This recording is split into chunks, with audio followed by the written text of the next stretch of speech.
person seek out that kind of counsel and representation?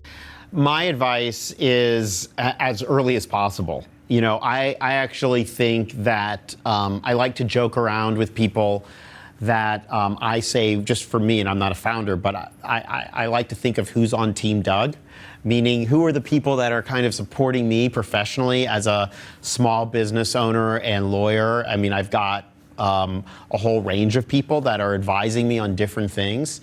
I think if you're a founder, you want to be building that team now. You don't want to be going out and finding that team when you need to.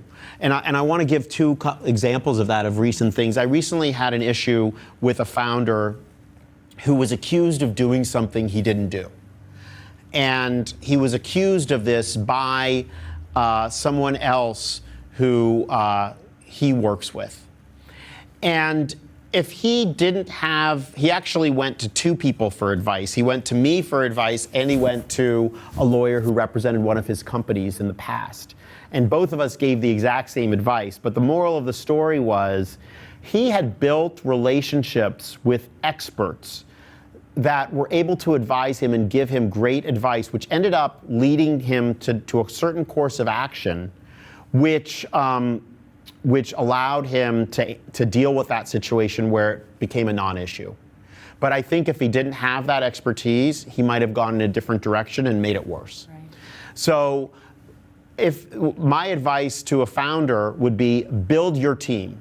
You know, build your team now. Who should that be in the early days? Well, if I was a founder, it would be my personal lawyer, which I am to these founders, so your personal GC. It would be a great tax advisor. I'm representing, just today, was on the phone with someone whose company's being bought.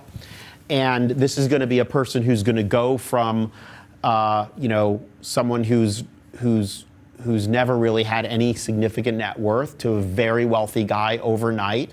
And he was saying to me, do I need to get another accountant? And the issue is, well, you better make sure that the accountant you've been working with is used to working with people who are worth multi-million dollars in net worth, as opposed to someone who's just making a normal salary, because the needs are different and the expertise are different. Other people on your team might be somebody who can advise you on insurance needs, somebody who can advise you as a great wealth manager or planning, somebody who's a trust and estates lawyer to advise you on, for example, the ability to create certain tax and trust vehicles that might help you if you're having a liquidity event. So you want to build that team now. If you are a new founder and you don't have an employment agreement yet, that doesn't mean you have to get one in place right away if you haven't raised any money, but you want to start talking to your other founder friends and making a short list of people so that once you're about to raise your Series A, you can get that employment agreement in place and it can protect you based on the issues that we're talking about. Now, does that mean you're going to get everything that we're talking about? Like severance, which Anna Book has referenced, and acceleration, which we haven't referenced yet, but we've hinted on, which means some of your stock automatically accelerates if you're terminated based on certain reasons.